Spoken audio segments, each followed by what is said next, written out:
Hey, this week we're going to show you how to turn a tired-looking big rig into one that looks like $1 million. We'll show you how to do a blood test on some of your engine's vital fluids. All that and more on Motorhead Garage.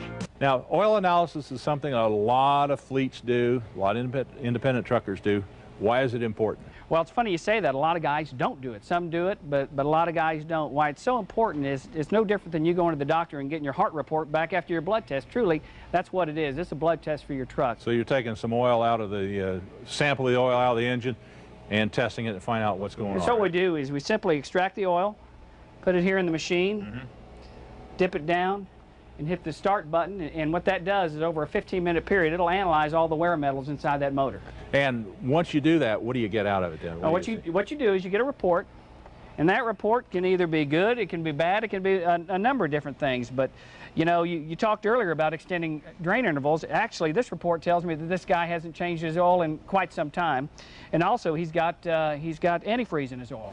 Okay, so I see you got all these different wear metals in here, and it's got like a percentage here, I guess, of how much wear there is taking place, right? Correct. Okay, so I guess these engines sooner or later are going to have to be overhauled. The question is when, and try to determine exactly when's a good time to do that before you get into serious problems. Well, the interesting part about this is once an abnormal sample is taken, immediately via email through our website, a fleet manager will get this email sent to him and say, hey, you've got an abnormal sample sitting in a Rush Truck Center somewhere. What do you want to do with this? And it gives them that information. Now, I notice here you've got red, there's red highlighted, and there's yellow.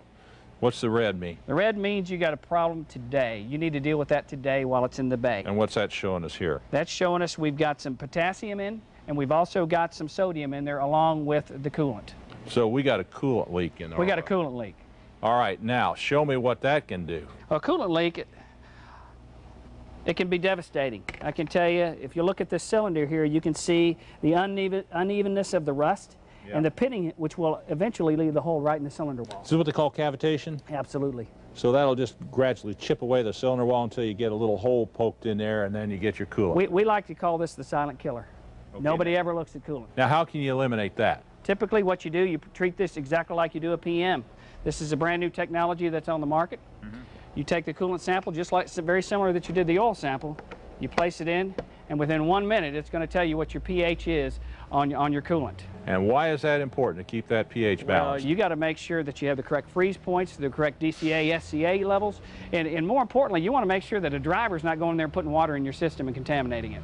Well, now you can see how important this is to keep track of what's going on in your engine, not only for long life, but also to help control the cost, right? Absolutely. All right, this is a good deal. This is something that everybody should do.